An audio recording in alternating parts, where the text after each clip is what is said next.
Hello to everyone at home and welcome to the next edition of our New South Wales Referees Life Member Series. Today we've been fortunate enough to be joined by one of the most experienced touch judges in the history of first grade, touch judging 325 first grade games. He was a member of North Sydney and a life member of our great association. It's Steve Betts. Welcome, Steve. Hi, Daniel. How are you, mate? Yeah, I'm going very well, very well. Excellent. It's different to see you somewhere other than on the football field at this time of the year. Normally we're down at Ringrose or Penrith Brothers having a bit of a chat after the game. Yeah. How are you? What are you doing in these difficult times to keep the mind ticking over? Well, for the last month or two, obviously, we've been keeping a fairly low profile, my wife and I, at home here. Also have my mother here at the moment. A couple of months ago, she had a fall at my daughter's in Queensland and broke her elbow. So basically, she got back to Sydney just before this coronavirus lockdown thing started. So we've got the benefit of having Mum here as well. So at least there's three of us to be able to socialise. Plus, we're keeping in touch with the kids via FaceTime, and just in the last week or so, we managed to catch up with a few now that you can. Yep. But other than that, that's about it. And the main thing I'm probably doing apart from that is trying to get a few games of golf in a week. And where's your local golf course? I play at Stonecutters Ridge out in the west here. And I have to ask, I've asked everyone else who's talked about golf, what's your handicap at the moment, Steve? Oh, I'd say playing the way it's been the last few days. I play off, at the moment I'm playing off 21. My technical handicap's 19 point something or other. So that's gone back up a bit lately, but it's okay. I'm just an average hacker. And is your mum on the mend? Yeah, she's good. In fact, we brought her home from hospital. She went into hospital yesterday just to have the pins and wire taken out of her arm. So we brought her home this morning and she's resting outside at the moment. She's probably got a glass of wine in her hand and just sitting back watching TV. Oh, yeah. That's good. That's good to hear. That's good to hear. So what's work for you at the moment and what's your role involved? Well, as of the end of last year, I'm actually retired from work. Prior to that, I was in banking and finance for over 40 years, and then the last 2.5 years of my working career, I worked part-time actually as a forklift driver, which was a lot of fun. It was something totally different to what I'm used to, and I find it a bit amusing that the license you get to be a forklift driver actually is a license to do dangerous work. So I sort of feel like I'm almost like James Bond, except going around saying instead of a license to kill, I've got a license to do dangerous work, and I leave it to people's imagination as to what that entails. Reinventing yourself at the end of your working career. That's it. That's what it was like. It was a good change from basically, office work and crunching numbers and all that sort of thing for 40 years. So it was definitely a change in direction, and one that, as I said, I quite enjoyed working in the factory. Didn't do too much damage on the forklift, although I lost a load. The place I worked for made healthy snack foods, I suppose you could call it, and we used all fresh produce, and I had a full pallet of tomatoes I'd taken off the truck, and the boxes the tomatoes were in weren't overly stable. They started to sag a little bit, and anyway, I was driving into the warehouse, took the corner a bit too fast, as is my usual want, and slowly but surely the whole pallet of tomatoes just toppled onto the ground. They looked funny at the time, but I must admit the boss didn't quite see the humour of it as I did. Fortunately, we didn't lose a lot of the produce, so it wasn't too bad. No, that's good. All right, let's head back to the start of your refereeing career. So you took up the whistle way back in 1967 as a junior with Yep. North Sydney Referees, and then you got your seniors ticket in 1973. Can you tell us a little bit about why you became a ref and how it came about? Well, it was never my original intention. I didn't start out with the thought, oh, I want to become a referee when I was a young guy. What happened was that back in those days, there were sort of two classes of referees. There was district referees and there were schoolboy referees. All the schoolboy referees for North Sydney Referees Association came from my school, which was the Maris Brothers opposite North Sydney Oval. Yep. The association, every year, they would run courses at lunchtime at school for any of the young blokes that were interested in becoming a referee. While I didn't have any urge to actually do the refereeing side of things, because at that stage I was playing tennis in the winter and cricket in the summer. So I had my sport sort of covered. Anyway, I thought, oh, well, that's something to do, at least to get my ticket, to say I've got a referee's ticket. So I went along to the classes, and they were run by actually two very esteemed life members of our association, Brian Barry and John Montgomery. As you know, John's passed away, unfortunately, but Brian is our current ambassador, being the oldest living referee that we have in the New South Wales Referees Association. So they used to do the lunchtime lectures. So I went along for something to do. And after the series of lectures were over, Cyril Wigsell, who was, again, a very famous referee from way before my time, really, he came out to the school and conducted the exams. So anyway, I passed the exam, which I thought was pretty good, and left it at that. Some little time later, another famous North Sydney identity in the refereeing and junior league ranks, John Quinn, rang me up and asked me would I like to have a go at being a referee on the weekends.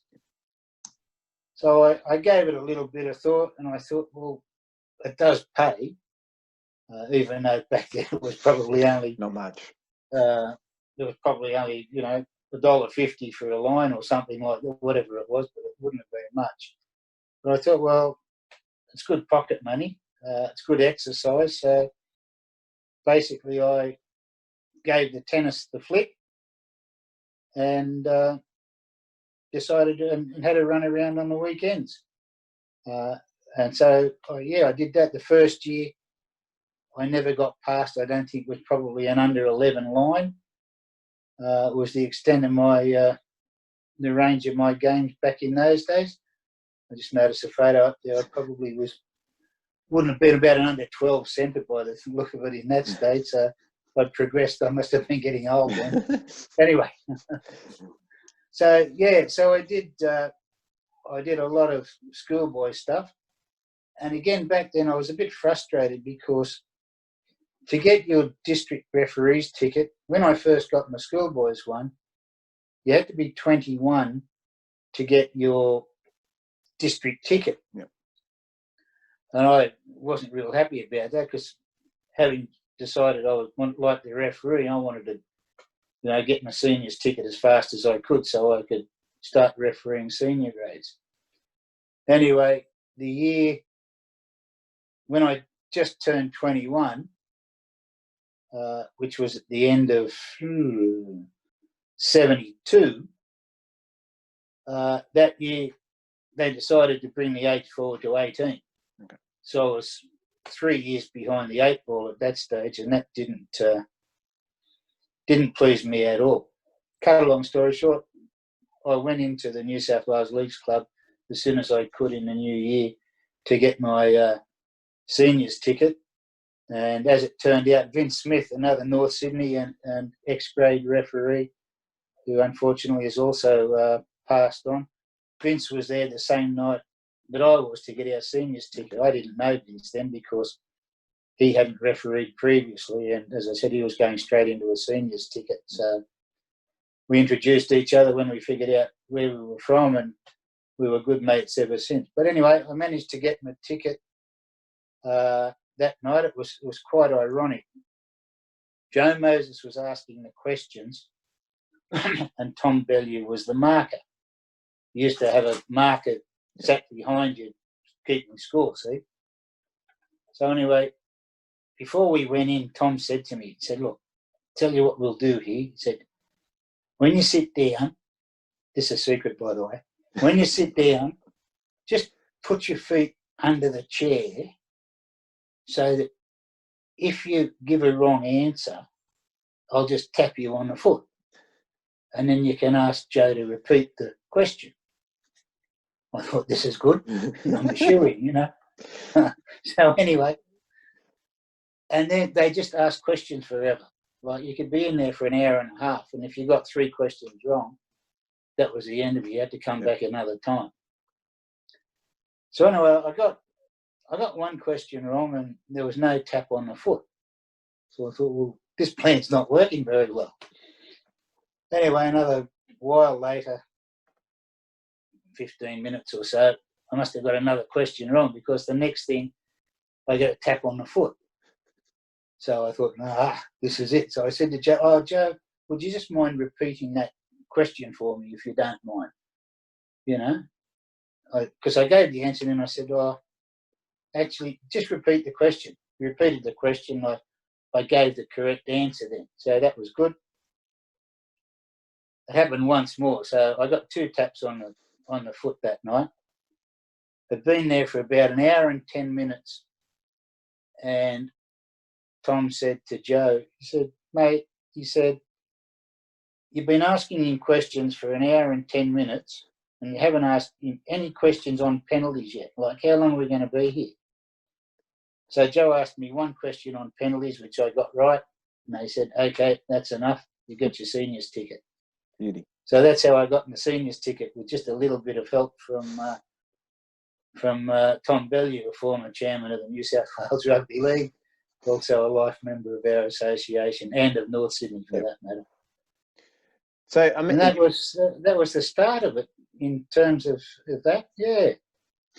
So you mentioned you started off slowly. You had your under 11s in your first year, but you did go on to be quite successful. You touch judged the A grade grand final in 1977, and you refereed the B grade final in 1979. Yes. Correct. You also you go on. No, go on. I was going to say you're also social secretary and assistant secretary at Norths, amongst many other roles. And then you received your life membership in 1985. Can you tell us a bit about those times at Norths and what that association meant to you and attaining life membership there? Yeah. The association back in those days, like a lot of associations, was very strong. Like there was 12 A grade sides, there was 12 A reserve grades, 10 B grades, and so on and so forth. So there was a lot of football, and we had some very, very good referees.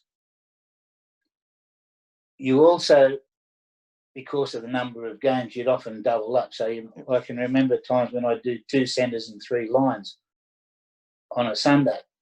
You'd start at like 9 o'clock in the morning and you'd go right through. So you had an opportunity to do the refereeing and the touch judging, of course. And I obviously wasn't too bad at touch judging. The year I did the A grade grand final in 1977, I also did the D reserve, which was under 16 grand final with the whistle. Yep. But the referee, so that was A, B, C, D. There was 4 referees in front of me that year. So because they were refereeing after me, I was probably the next one to be able to do it in terms of the timeline on grand final time. I was the next, like, A grade referee that was experienced on the line as well to do line. So that's probably how I got the A grade line that particular year. I did a couple of D grade centres and a D reserve centre as well as the B grade. The year I got the B grade, for me it was like getting the A grade grand final, which is something that not many people in those days at North Sydney got to do, because a chap by the name of Earl Carroll Again, a lot of older referees might know Earl's name. Did a lot in a row. Certainly all the North Sydney ones would. Earl did about 13 A-grade grand finals on the trot. So for most of us, if you got the B-grade grand final, that to you was as good as getting the A-grade grand final in North Sydney, because there was no way Earl was ever going to lose the job. So that's what happened there. From there, I did junior reps from 1977 to 79. The first year, my first game in junior reps was quite funny. I was supposed to do a flag line the first junior rep game I did. And the referee got sick. So they put me into the centre. So my very first junior rep game was a Jersey flag centre. Yep. Jack Harris was on the appointments board. He watched the game. After the game, he came up to me, put his arm around me and said, "Well, son, I don't think you'll be doing the final." So I sort of got the message that I could have had a better game, but not to worry. I had a lot of fun because I wasn't expecting to do the centre anyway that particular day. The rest of that year I did lines. Then in 78 I did all flag centres. And then in 79 I did all President's Cup centres. That particular year, Dennis Baggerino did the final of the President's Cup. I had been hoping at that stage, having done President's Cup centres, I hoped, like was the tradition in those days, that two or three referees from the junior reps would get graded. I happened to be not one of them, so Dennis was. So he got graded in 79, but fortunately I'd been invited to the grade trials for a year or two, and in 1980 I was invited to grade trials, and when the appointments were announced in the paper, as they were those days, it was just simply a list of 55 referees. I looked up the list in great expectation, and you could have knocked me over with a feather. There was my name in the graded list. So that's how I got graded in 1980. In terms of the roles I had at North Sydney, apart from the couple you mentioned, I was president for a year in 1988. I had been vice president. I was treasurer for a number of years, assistant secretary, social secretary, and auditor. So I covered a few roles. I must admit, my social secretary times used to be a bit of a consternation for the president at the time, John Quinn. I'd take my rough notes. I was the minute secretary, basically. I'd take rough notes at the meeting because everything was handwritten in those days. We had a big minute book that you had to write up all the minutes. So sometimes I'd be a bit slack and I'd forget to write them up before the next meeting. So what I used to do, I'd open the minute book and I'd have my rough draft scribbled notes down, and I had some sort of ability to be able to translate those rough notes into perfect sense and a normal record of the minutes, which I would read to the meeting. John would go to grab the book to sign it, and I'd say, "No, you can't sign it yet. I haven't written them up on the side." So, but it was good, and I love my social secretary as well. Looking after the ladies on ladies' night, similar.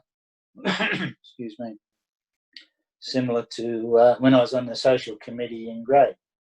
The best part of that job was on the ladies' night, the presentation night, and ladies' dinner towards the end of the year. And in my day, we used to give all the ladies a rose. It was my job to hand out the rose, and I used to, play up to the ladies and, give them a kiss on the cheek and all this sort of rubbish.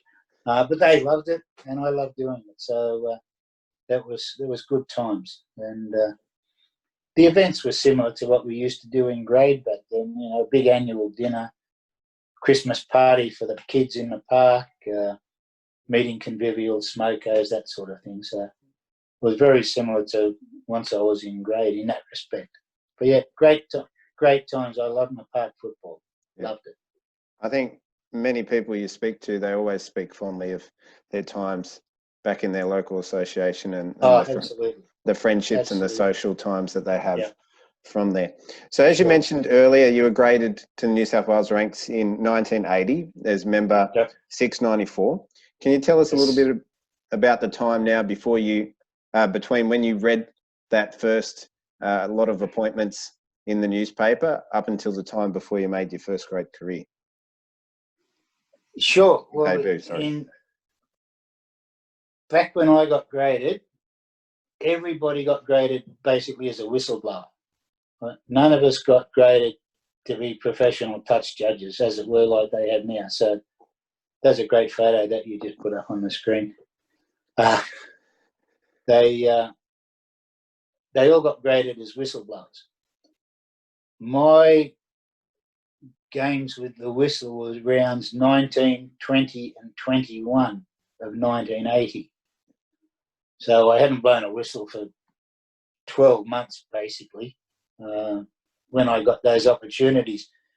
And it was like third grade, it was Newtown and North Sydney. And back then, they were sort of the lowest games you could get just about. So they were my 3 games and made it very hard to shine getting 3 games at the end of the season. So I got my 3 games and there's only a couple of games left to the end of the season and they gave somebody else a shot or somebody else came back. So that was about it. Anyway, in 81, I forget how long it is, 81, I was just basically doing third grade lines and then second grade lines. I worked my way into some second grade lines towards the latter part of the year. In the beginning of 1982, Eric Cox called me aside and said, you haven't refereed for a while. Do you want us to give you another chance or do you want to sort of stick with the flag? And I sort of, as I said, everybody wanted to be a referee, but I was smart enough to figure out back then that by that stage I hadn't refereed for well over a year. And I was in second grade, done some second grade lines then. And I worked out very quickly that there's 2 touch judges and only 1 referee. So I had twice as much chance of getting into first grade as anybody that was blowing a whistle. So I told Eric I'd be happy to stay on the line and work my way to the top. And I became one of the sort of early first grade, not necessarily first grade, but early designated touch judges as such. A lot of other guys worked their way into touch judging. Some of the older blokes became professional touch judges too, but it was just prior to the time where they had officially designated touch judges. So that was not 82. And in 83, I managed to make my first grade debut in, I think it was around about the 4th round. Yep, so it was actually round 9 of 1983, and it was here. Was it? I've got in the background the old Redfern Oval in a match between South and Cronulla. How were you informed of this appointment, and what were your memories leading up to the game and then the game itself? The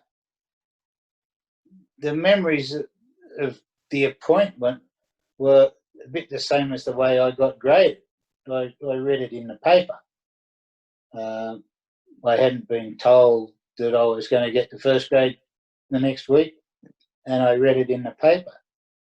I actually thought that it was a game earlier in the year, so my memories of the game that you're actually referring to are non-existent, to be honest. So if you've got any information about it, you can let me know, because who was the referee? Well, you told me it was in April. It was definitely in April. Graham Annesley was the referee.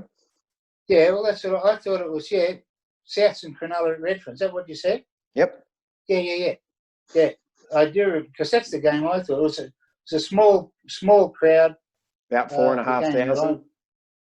Oh, yeah, it would not have got to 5,000. Truly, Yep. it wouldn't. And I think from memory, I had one of the good touch judges.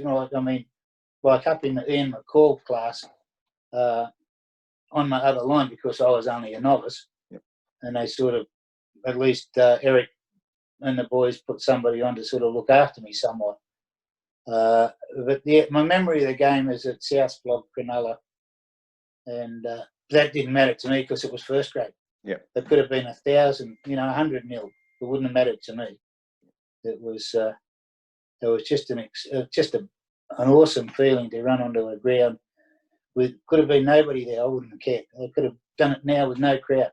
Would not have made a difference. Just the buzz of doing first grade. It's just awesome. So that was your first game, and you went on to do plenty more, which we'll touch on later. Who were some of, you mentioned quite a few names so far, who were some of the mentors or influential figures for you working your way through the grades?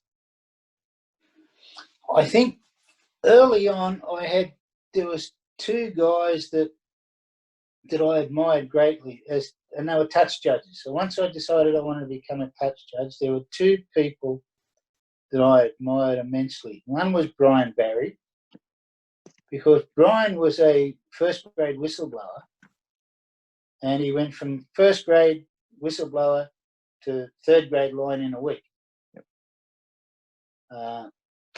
Something went wrong, and anyway, he got dropped all the way. And he made his way back through determination to become a very, very good touch judge, and did grand finals and test matches. So the fact that he could take that knock and keep going, to me, was terrific, and he was a real inspiration. And the other one, Brian Wiseman. I think Brian did something like 4 or 5 reserve grade grand finals before he did his first grade grand final. And to me, that showed his determination and his willingness to achieve what he wanted to achieve, no matter basically how long it took. Yep. That he refused to give in and think, oh, well, I'm never going to get to first grade, so I'll, I've done a few reserve grade grand finals, I'll give it away. He never got to that sort of stage. And I admired him for that, and I told him that on many an occasion when I see him at the Life Members reunion. They were the two that really I looked up to, I suppose you could say. And in the early days, also, Max Thompson and Ian McCall, who were at the top of the tree, I admired the way they went about their work too, and I hope that one day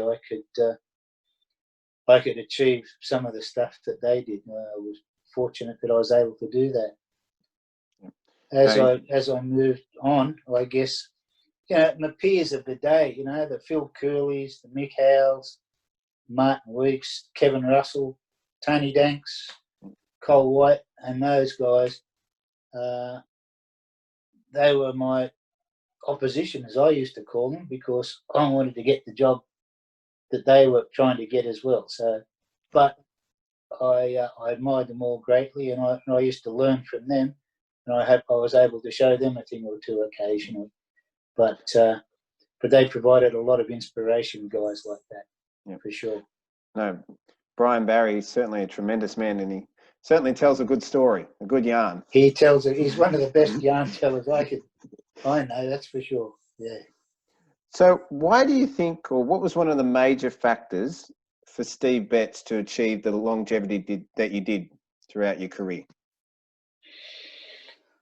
I think self-confidence, the belief in your own ability, I think. The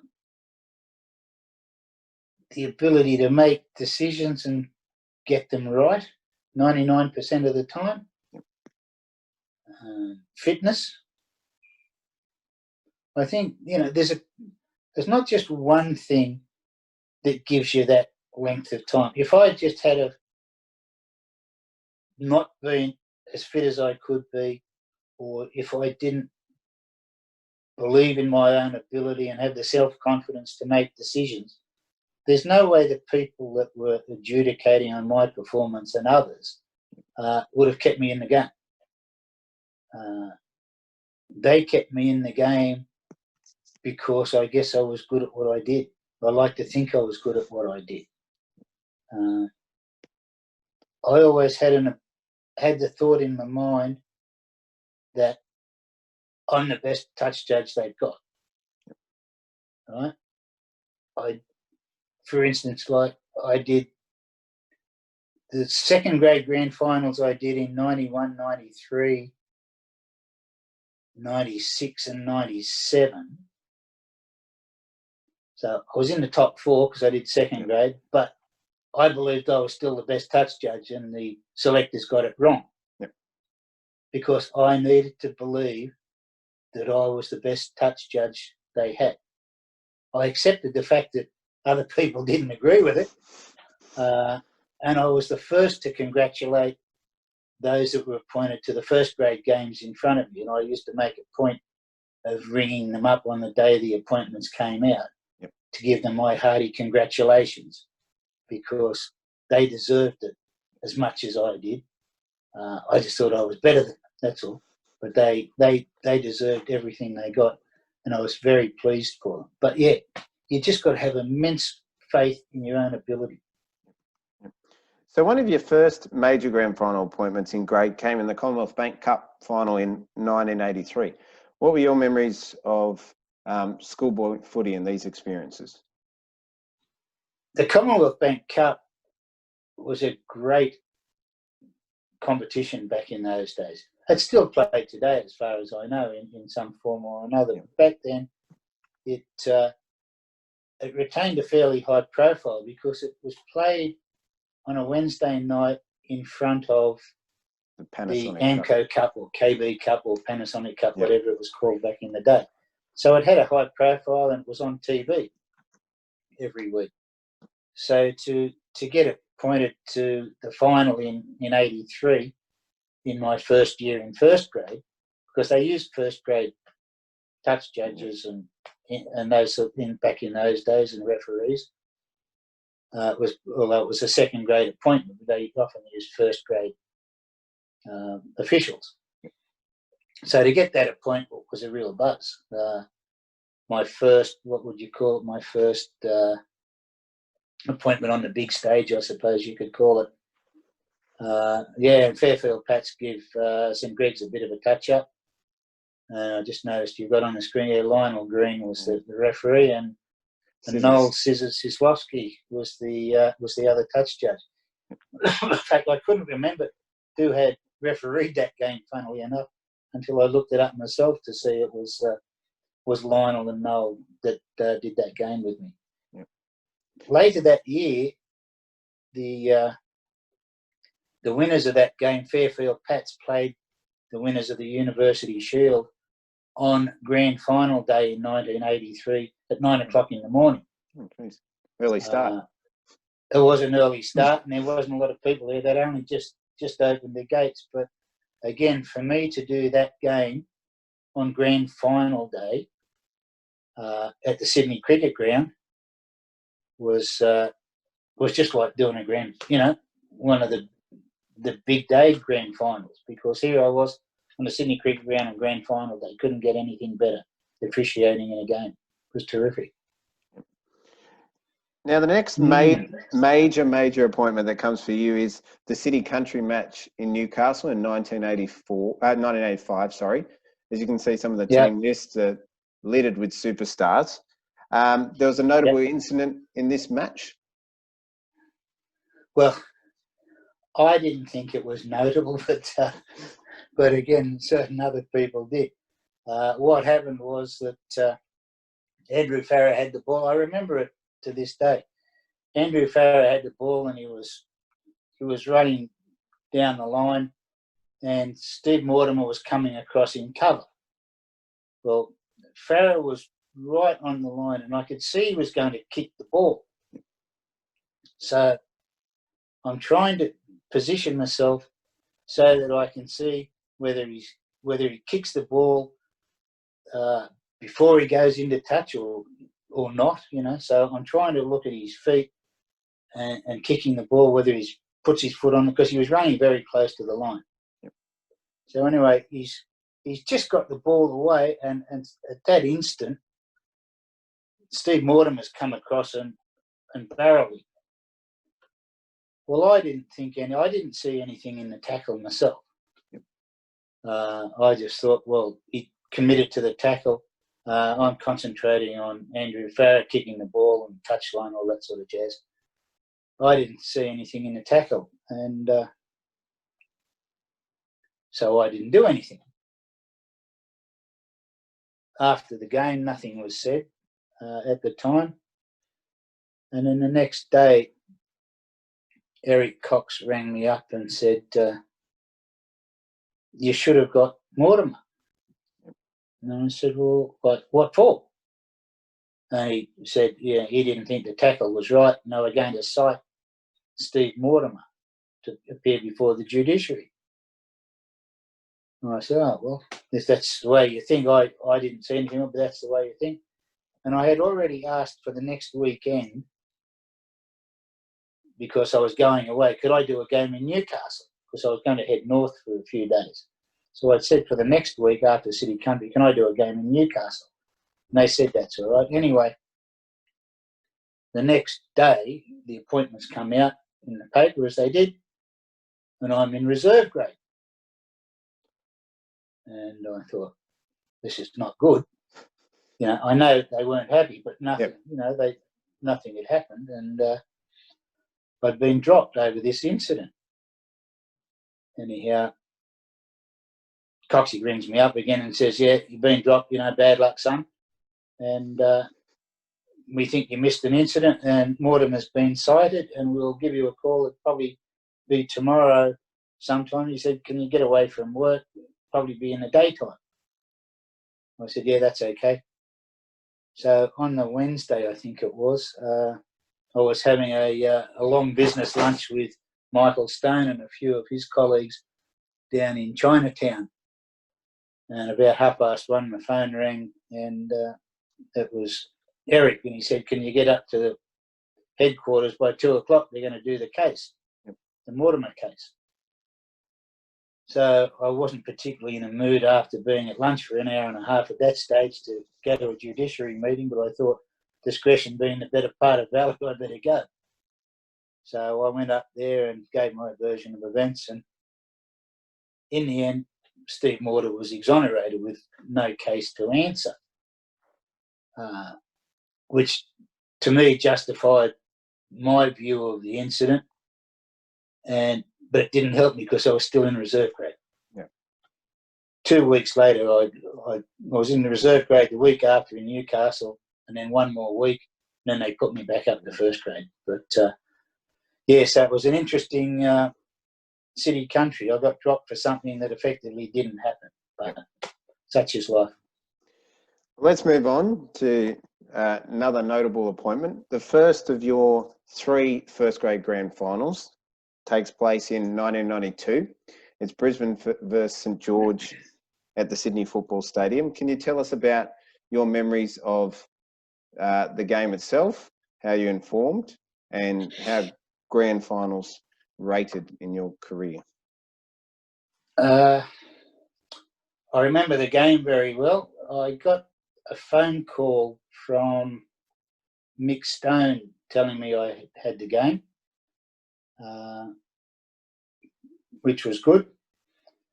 And I remember the game well. Brisbane won it reasonably comfortably from memory. I think it was 28-8. The first half, I seem to remember, was fairly tight. Brisbane ran away a little bit in the second half to seal the game. In particular, I remember there was a Steve Renoff try from memory, and I think he ran nearly the full length of the field, and that was sort of the end of the game as far as that went. And I do remember Alfie Langer just had a blinder that day. He played really well. The game itself, it's hard to explain, I guess. the feeling it's a first grade grand final. You know, it's just magic, and the crowd. You're always going to get a full house. The barracking for, even though Brisbane was obviously from north of the border, they still had a pretty good following. Not as much as St George, but they were a really good side. They were an excellent side, and they finished the season as minor premiers and were justified as being premiers. The side was amazing, absolutely amazing. So you get the opportunity again in 1994. So you mentioned how highly you rate that appointment to get one grand final, but you get your second in 1994. Was it any different the second time round, having the experience from that first game in 92? I think you get a buzz out of it. Doesn't matter how many times you do it. The fact that it's the culmination of the season for the two teams and for the officials is just something it's a terrific atmosphere. That particular game was very one-sided, as I remember. I think Martin Bella dropped the ball at the kickoff, which didn't augur very well for the rest of Canterbury's day. So glasses down from there. That's it. It was all downhill after that. It was Mal Meninga's last game. So to be on a game where a stalwart like that finishes his career was a little added extra to the game. So it was Mal's last. And I think Paul Osborne, who played just the game snuck of his into life the side that year and had a terrific game. It was his last game too, from memory. So that just added a little bit to the thing. And again, the Canberra side was like the Brisbane side. They just had power all over the paddock. They could attack, they could defend.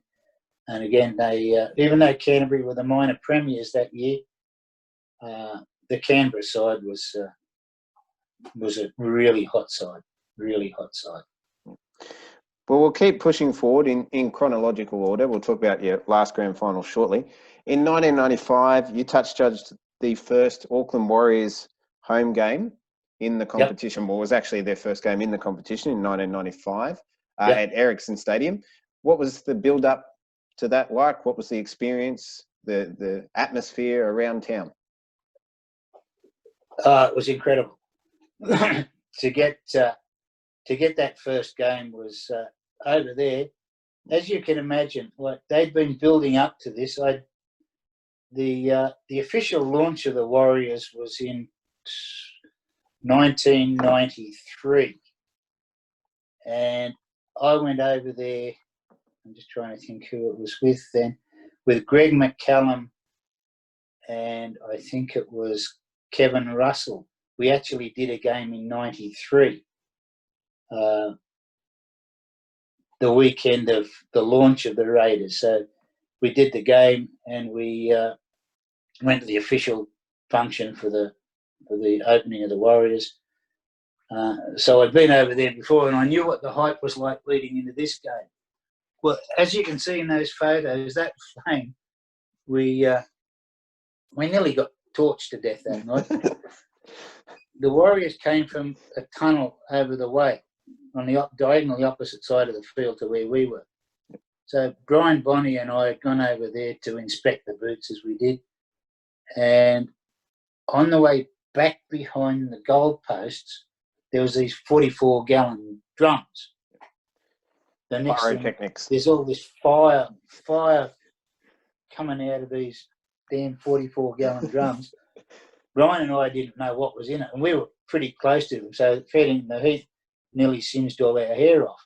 With that happening, with all this fire, New Zealand SAS troops, or whatever they were, came down guy wires from the top of the stadium roof, and like on flying foxes, down onto the ground. They're firing automatic weapons and all this sort of stuff.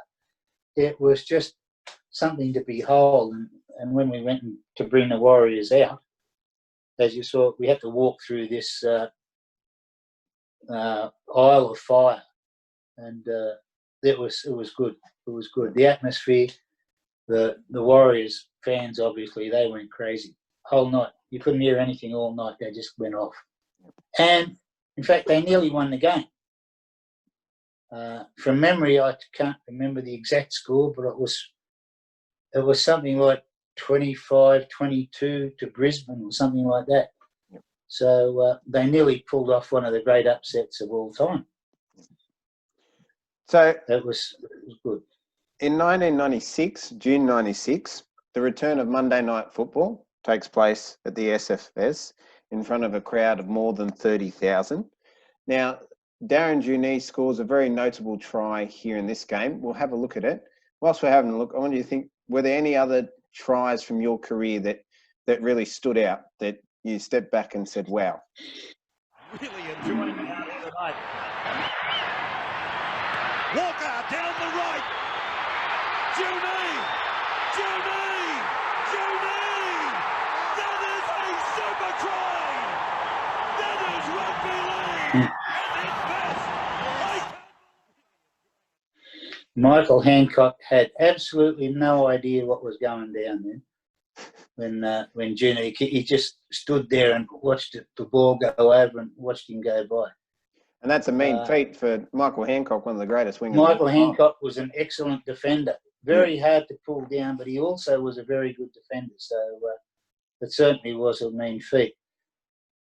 I don't recollect a lot of individual tries. Like when I was doing a game, I've probably seen thousands of them, but individual aspects of more or less ordinary, competition games. Yep. I'd get out there, I'd do my job, and then you sort of move on to the next one. Yep. There's some guys that can rattle off tries and incidents from, 50 games.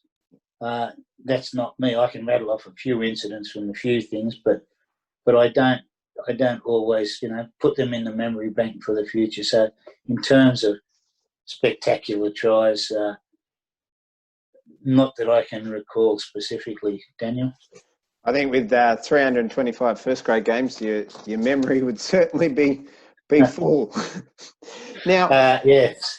Another interesting opportunity that you had in 1996. Now, rugby league takes us to many places. I gather at the start of your career, you didn't think you'd be heading to Tokyo for the Revolution Cup. Can you tell us a bit about this, what this experience was like? I actually have to thank Phil Curley for that opportunity, because Phil and Cole White did the 1995 grand final on the line. 1996 grand final on the line. And this game, exhibition game between Manly and the Roosters, came up in Japan in November. Well, Phil was unable to go. So I'd done the second grade grand final, so I guess I was the next cab off the rank. So I was asked, would I be available? Well, it didn't take me long to jump at that opportunity. So Kelvin Jeffs, in fact, was the referee of the main game, the exhibition game. The photo you see there of Paul Simpkins, he refereed one of the funniest games I've ever seen in my life. He refereed two Japanese sides, Japanese city versus Japanese country. None of them could speak one word of English. Simo's out there trying to the best of his ability to referee a game where nobody could speak. To be honest, they didn't know much about rugby league anyway. Yep. I was going to say, Simo couldn't speak Japanese either. He wasn't real good at the Japanese. No. Maybe Yokohama or something was about as good as he could go.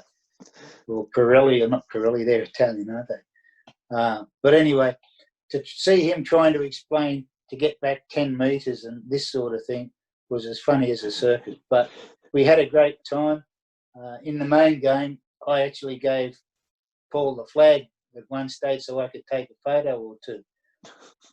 It was a fairly casual sort of event, very relaxed event. He had a lot of fun. He I gave him a copy of the photo actually of him holding the flag, and he thought it was terrific. So, but we had a good time with Kelvin and Paul and Cole White, and we went over with the two teams on an all Nippon Airways plane, I think it was, which was full of school kids and us footballers. I understand that the contingent drank the plane dry on the way over. You wouldn't have had anything to do with it? I wouldn't have had much to do with that at all. And on the way home, I do remember that the referees were the last ones standing on the plane. Everyone else had crashed out, but we uphold the tradition of staying till the end, as it were. Yep. But a great trip. We had a lot of fun. So the last of your grand finals come in 1998 with Bill Harrigan and the SFS. John McCormack was the other touch judge. The Bulldogs versus Brisbane. Again, Brisbane are too strong, just a powerful team. Yeah. I want to talk about your Origin career now. So you did 5 Origin games. Game 3 in 91 at Lane Park. Game 3 in 93 at Lane Park. Game 1 in 95 at the SFS, which we'll touch on in a second. Game 2, 98 at Suncorp, and Game 1, 99 at Lane Park. Firstly, how did you find the difference between club footy compared to grand final footy to the State of Origin arena?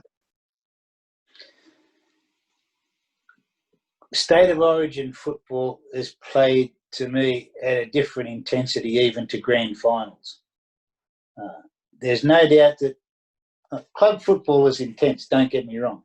On a week-by-week basis, it's fairly intense and fairly physical. When you get to the semi-final series and the grand final, it goes up a level. State of Origin goes up another level. State of Origin, to me, is the most intense football you can have. The teams are passionate, they're committed, they just don't stop from the first minute till the 80th minute.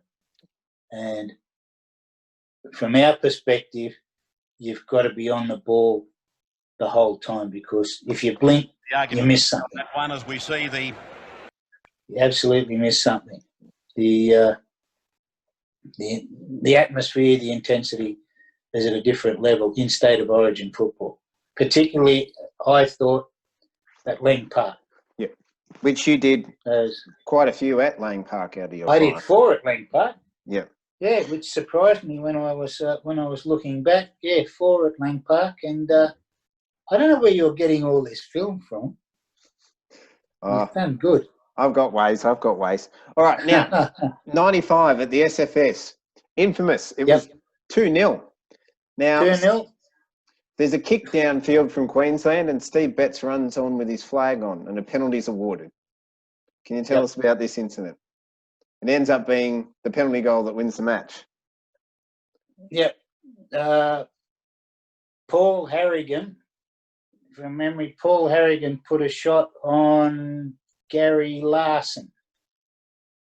And I thought, to use an expression I used once to Tony Archer, it wasn't kosher. So I went in and reported Harrigan, and the penalty was awarded.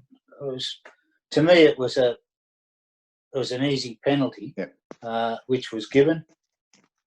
And I don't know if you've got any vision of that particular incident, but if you haven't, it doesn't matter. But so it was 2-0.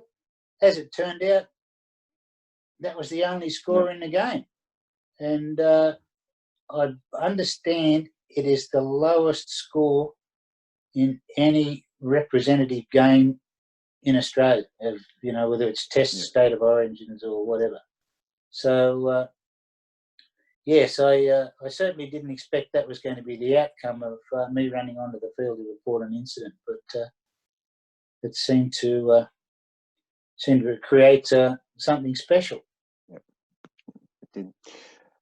We might see a little bit of footage of that in a moment, but you also were fortunate enough, backtracking a bit, in 1992, you became a test match touch judge.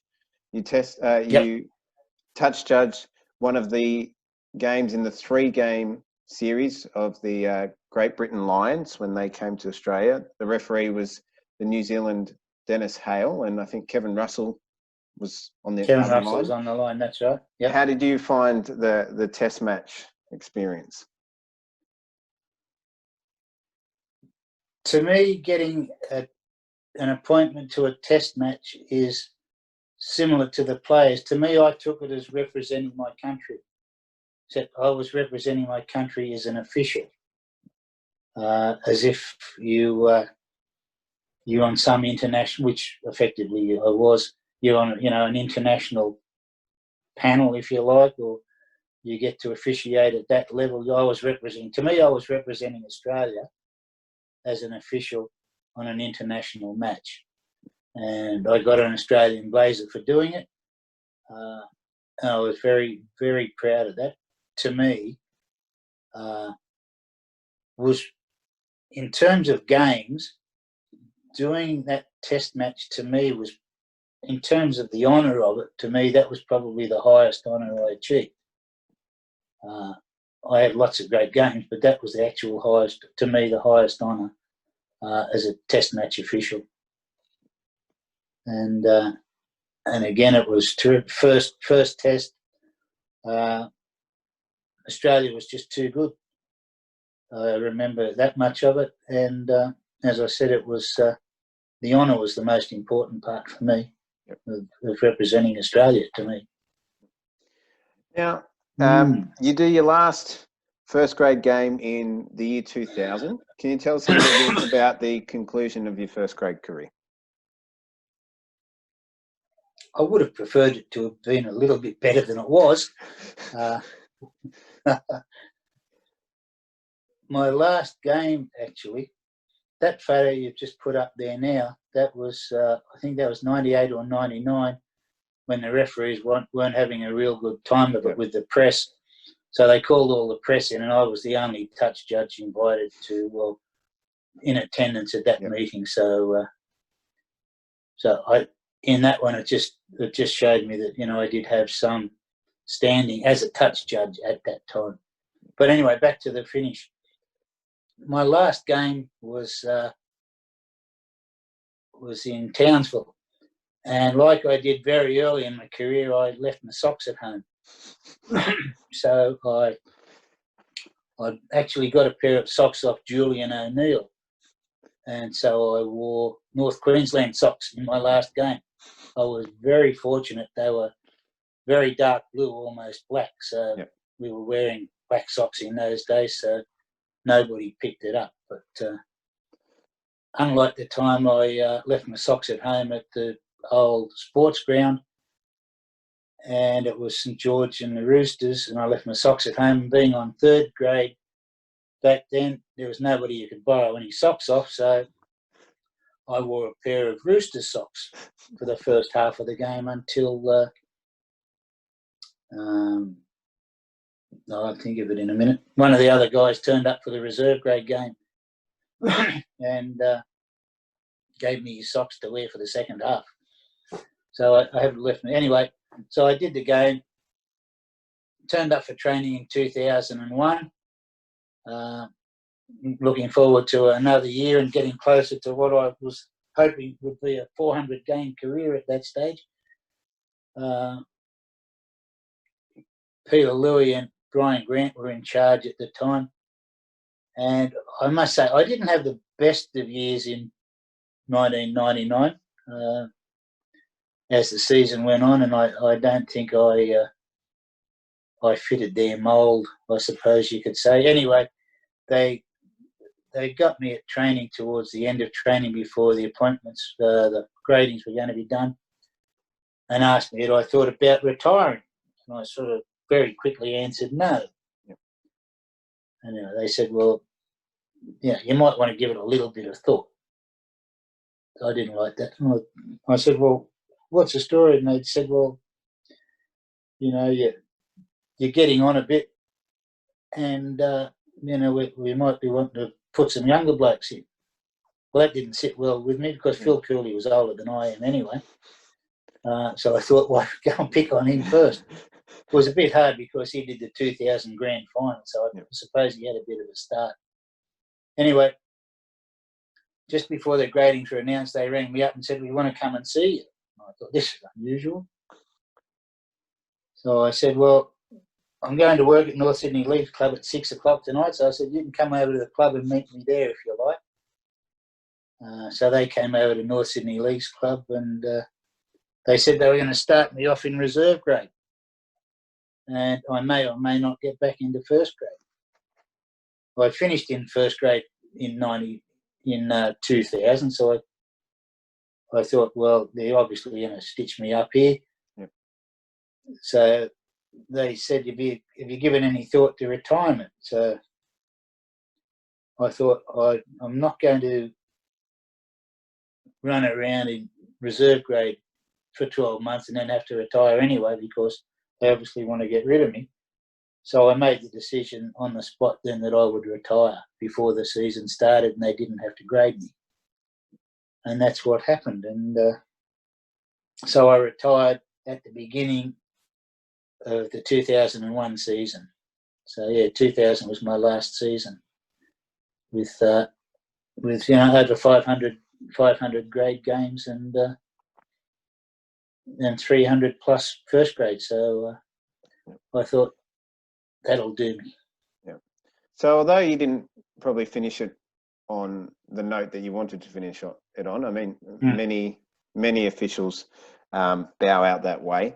The grey ghost, as they called you, you must be extremely proud of what you did achieve. Over 300 games. When it was introduced, you went straight into the 300 club. You must be very proud of what you did achieve in your career. Oh, absolutely. Like when I think that I got my ticket in 1967 and finished in the end of 2000. So that was 34 years as an active referee. As I said earlier, I always strive to be the best touch judge I could be and the best in the game. And I think particularly in the 90s, I was certainly in the top four, as appointments would indicate. So I held that sort of ranking for a lot of years, and that gave me a great deal of satisfaction to think that I could basically achieve my goal when I decided to be a touch judge all those years previously in my early grade days, that I set out to be the best touch judge I could be and and to get to the top of the tree, and I managed to achieve that. So that gave me a lot of personal satisfaction. And to get those, as I said, 500 odd games, 50 whatever it was, in grade overall, and 300 plus in first grade, plus all the honours of the different games we've been talking about today, it makes me very proud. It should do. It should certainly do. Looking at the list, it's very long, and we've only touched on certain bits of it here. We could talk all day long about your first grade career. You should be very, very proud, Steve, and many of the young aspiring officials over the last 10 to 15 years have looked up to you and should only want to replicate what you have done. Now, since your retirement, you've had many active roles, and even before your retirement, you had active roles in different duties for the association, including match day assessing, and you talked about the social aspects before. In 2000, you became a life member of our great association. What did that recognition mean to you? It was something different. You've had a lot of success on the field. It was something off the field. To me, life membership was like it meant acceptance. To me, it meant acceptance by your peers. They're the ones that vote on it, and it's like they accept you and they recognise your effort over a long period of time, above and beyond probably what's the normal. And it's that recognition that other people can see that you've put in effort, and they're prepared to grant you the honour. that to me, it's acceptance by your peers, and it's also a symbol of the respect, I think, with which I gave to the association, because I love North Sydney, and I love the New South Wales Referees Association. So I wanted to put my effort into those organisations, and then they bestowed the honour on me, and that shows the respect those organisations gave back to me. So it's acceptance by your peers and a show of respect, as far as I'm concerned. Yeah, I think that's really important. You touch on the respect the other way. I mean, rugby league gives us so much. We want to give as much as we can back, and we give so much, but it's only a drop in the ocean compared to what the game has given us. That's right. Now, you're also CEO of the now defunct Australian Rugby League Referees Association. Can you tell us a little bit about how you got into that role? Bob Stiles was the initial CEO of that organisation when it first came into existence in around about 98, 99. They were working on the formation of the association, and it came into being. And at the end of 2001, roughly, Bob wanted to give it away. I think it was for health reasons, actually. And so I was approached by Tony Danks at that stage, who was on the board, and he was also the chairman of New South Wales at that time, from memory. Tony asked me, would there any chance that I could sort of take up the role? Having retired the year before, and I'd been on the advisory board in 2001, I thought, well, this is again different, and I'd been used to in my roles back even from the North Sydney days, and in my ordinary career, I was used to the requirements for sort of the role. So I said I'd do it. So anyway, that lasted until I resigned from there in 2014. I was sad to see the demise of that association in 2015, because I think if all the state associations, and it includes New South Wales here, if they had accepted the association more fully as the peak association in Australia, I think it would have had a lot better chance. But parochialisms came into it a fair bit, not only from New South Wales perspective as the oldest association, but also from Queensland and country, who were the strongest forces, those three organisations. The affiliated states were sort of minor players. I think if they'd have got behind it more, it might have survived, but alas, it didn't. And the game took over the various functionalities of the organisation.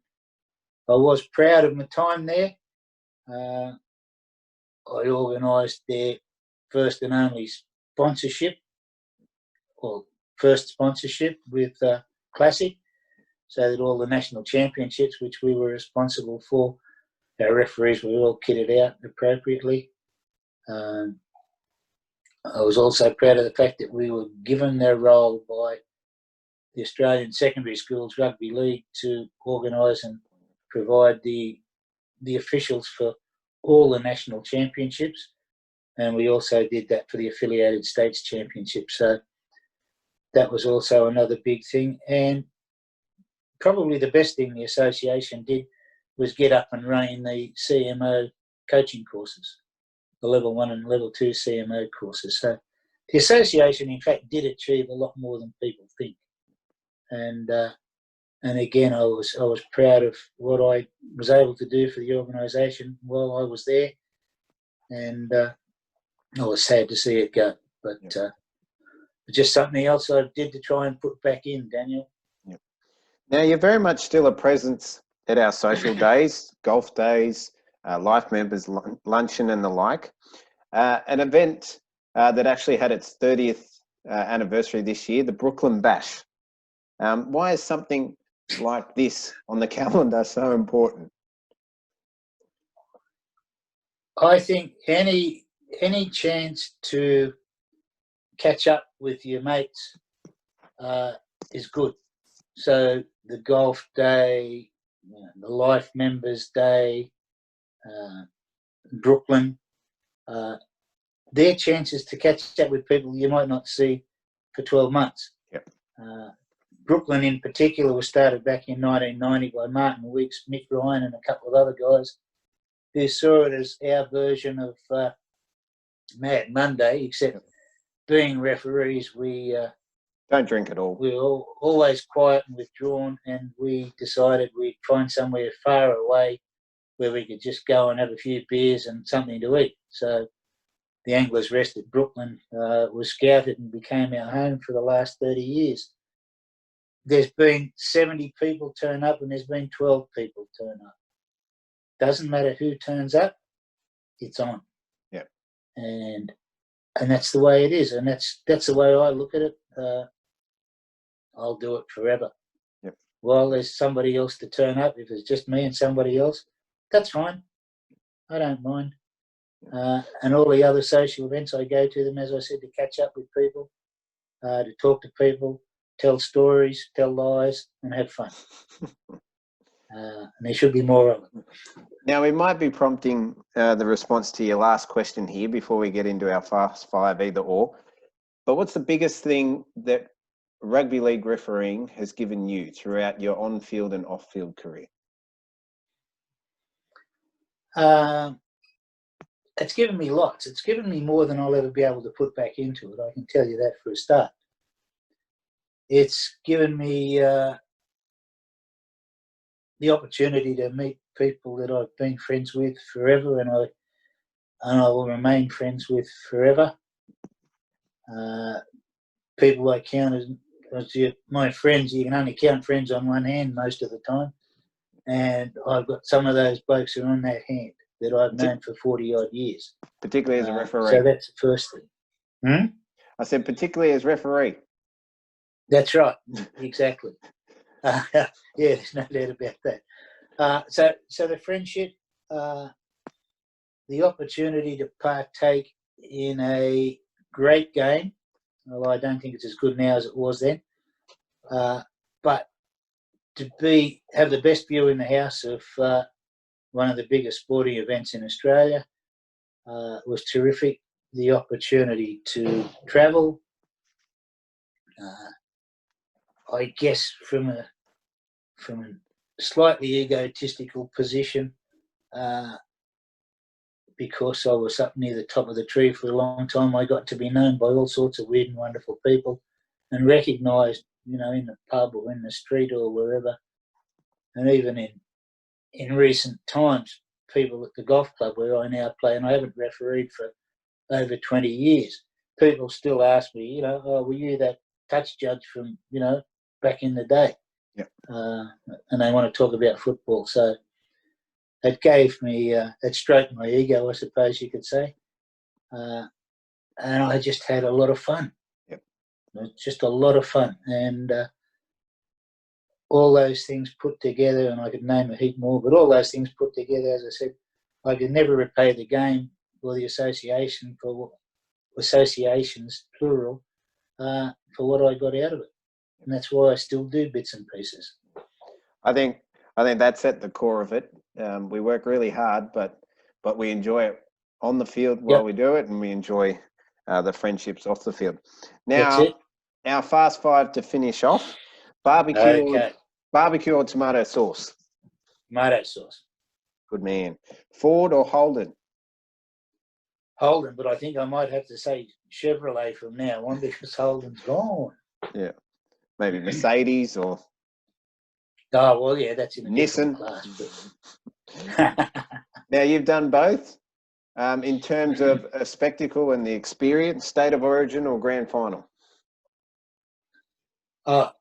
Atmosphere, state of origin, any day. Satisfaction and pride, grand final. Yeah, I think that's a good response. It sums it up well. Beach or snow? Snow. And money or free time? money, because hopefully the money can buy me the free time. Well, Steve, it's been a very enjoyable chat. You've achieved so much in the game, and it's been an absolute pleasure to talk to you and listen to some of your stories from your fantastic first grade career. You look after yourself, your mother and your wife and the rest of your family, and hopefully I'll get to see you face to face in the coming months. I look forward to it, Daniel, and thanks very much for your time. Much appreciated. No Bye, worries. everyone.